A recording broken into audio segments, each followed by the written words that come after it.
Shalom Church, welcome back to Cultivated Podcast, equipping all generations to become Christ Ambassador. Hari ini podcast ditemani saya, your host Ravelo, di segmen Deeply Rooted, segmen di mana kita akan ngejawabin pertanyaan-pertanyaan yang udah kalian kasih ke Google Form kita. Hari ini aku ditemenin sama Ko Julius.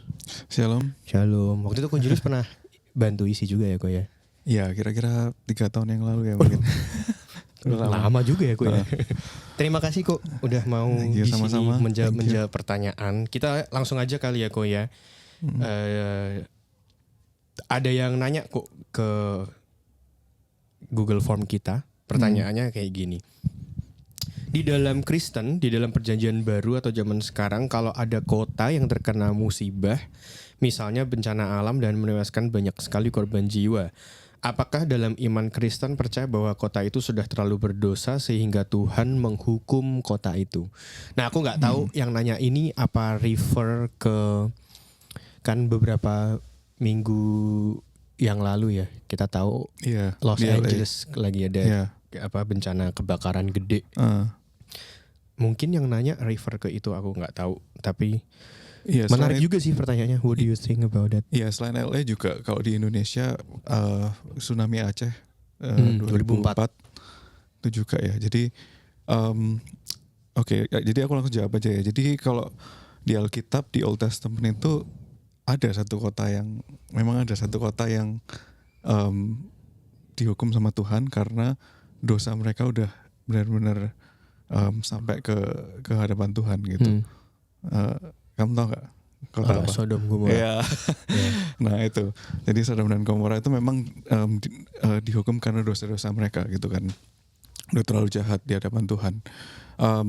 Tapi kalau kita lihat di Perjanjian Baru, itu Tuhan Yesus itu mengajarkan kepada kita itu untuk kita nggak cepat-cepat menghakimi.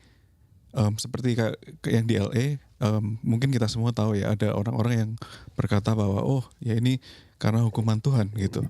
Karena sebelum kejadian kebakaran itu ada satu event di mana mereka mocking God gitu loh.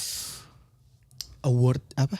Iya. Iya, nah itu aku kurang tahu detailnya, tapi iya aku cuma tahu bahwa kalau sebelum event kejadian kebakaran itu ada satu event di mana mereka mocking Tuhan, nama Tuhan gitu.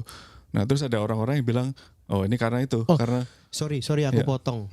Aku ingat yang mereka tuh bikin polling, terus misalnya artis ABC yang D-nya nih Tuhan, terus kayaknya pollingnya rendah atau apa kayak gitu ya kalau nggak salah. Lanjut. Iya betul itu. Jadi karena itu ada orang yang bilang ini because what you've done, ini Tuhan menghukum kamu gitu kan. Nah, tapi kalau kita lihat di Perjanjian Baru itu Tuhan Yesus mengajarkan kepada kita satu prinsip, yaitu kita jangan cepat-cepat untuk menghakimi. Kalau misalkan ada orang yang terkena musibah ya, ini secara individual atau global. Individual contohnya misalkan di Yohanes pasal 9 itu ada orang buta yang sejak lahir kan itu kan.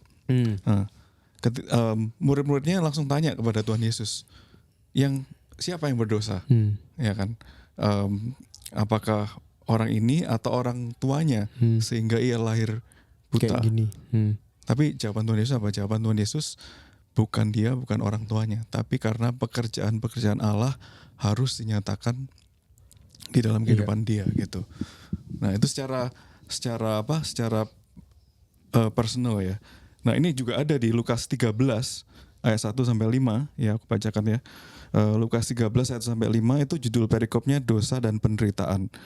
Itu pada waktu itu datanglah kepada Yesus beberapa orang membawa kabar tentang orang-orang Galilea yang darahnya dicampurkan Pilatus dengan darah korban yang mereka persembahkan.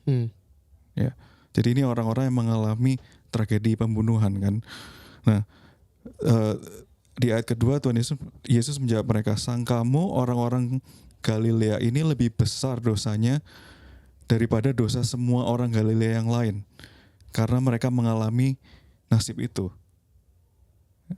Terus di ayat 3, tidak, kataku kepadamu, tetapi jikalau kamu tidak bertobat, kamu semua akan binasa atas cara demikian.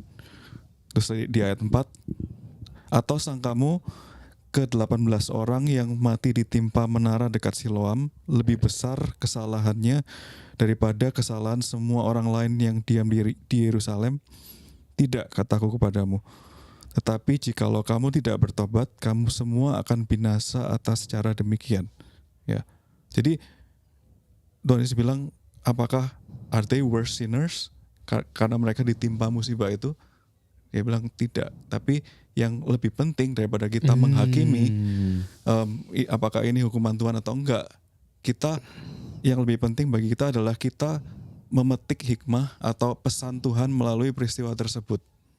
Ngerti. Jadi kan Tuhan Yesus bilang kalau misalnya kita nggak bertobat, kamu semua juga akan binasa atas cara demikian gitu. Jadi contohnya yang tentang yang LA itu atau dan semua musibah lah yang dialami gitu ya.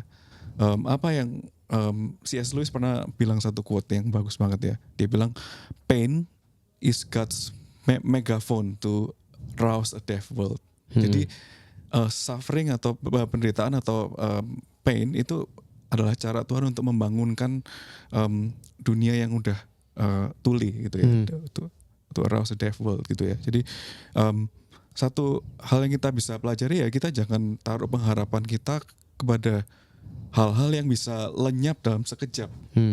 Itu rhyming juga kan, lenyap dalam sekejap. Yang bisa hilang, kayak hal-hal dunia ini bisa sewaktu-waktu sekejap aja bisa hilang gitu. Seperti yang fire di LA atau di musibah-musibah yang lain gitu. Itu yang kita bisa pelajari. Apakah hidup kita ini kita tujukan untuk mengejar hal tersebut atau kita hidup untuk kerajaan Allah gitu. I see.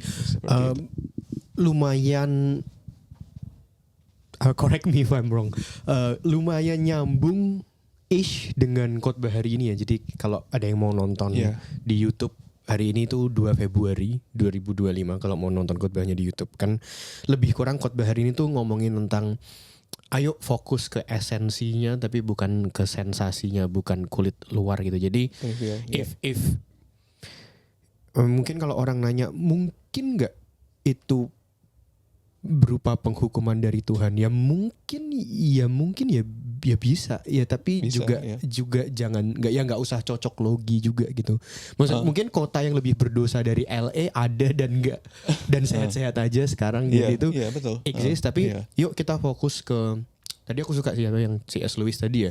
Yuk kita fokus ke intinya bahwa if things happen, kita posture hati kita ya ke Tuhan untuk it's either repentant tadi bener atau untuk nggak fokus ke the bencana itself, tapi kita bisa mengingat kebaikan Tuhan juga. Betul. Dan pasti. Kita juga kalau misalkan kita kayak dalam postur menghakimi seperti itu, kita juga nggak sensitif ya kepada orang-orang yang mengalami penderitaan tersebut gitu.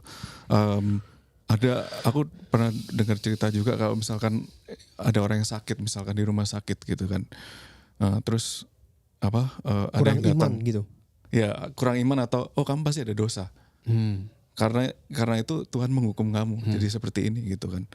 Jadi itu sebenarnya teologi yang kalau kita baca kitab Ayub, itu teman-teman Ayub itu datang dengan kayak gitu ya. Punya teologi mereka seperti itu. Jadi mereka bilang, kamu pasti ada salah di hadapan Tuhan, makanya kamu mengalami semua ini. Tapi kan kita tahu bahwa Ayub itu di hadapan Tuhan salah. Dia tidak ada dosa yang itu gitu. Bukan karena dosa dia menerima penderitaan itu gitu. Ya, dan sampai Ayub itu bilang jangan sampai kita jadi seperti teman-temannya Ayub itu. Karena Ayub sendiri bilang kamu itu penghibur sialan gitu, miserable comforter gitu. Paham. Jadi kita nggak helpful kepada orang yang lagi ditimpa musibah itu gitu.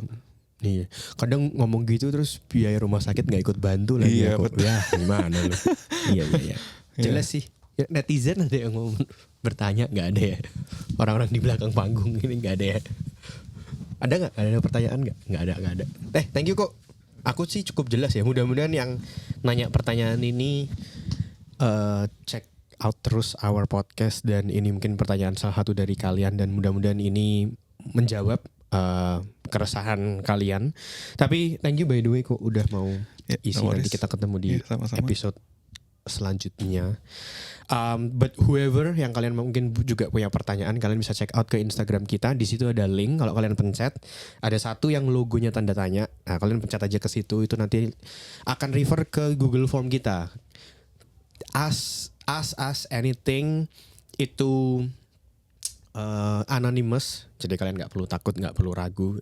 Kita nggak akan tahu kalian siapa, jadi ask anything.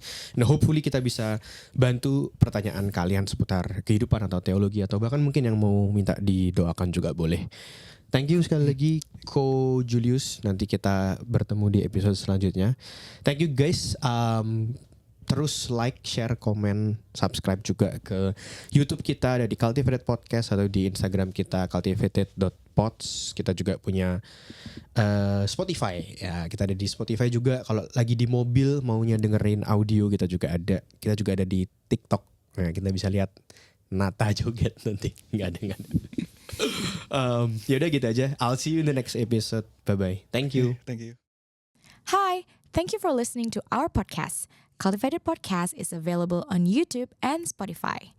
Don't forget to follow us on Instagram at cultivated.podcast. And also don't forget to like and share. God bless you.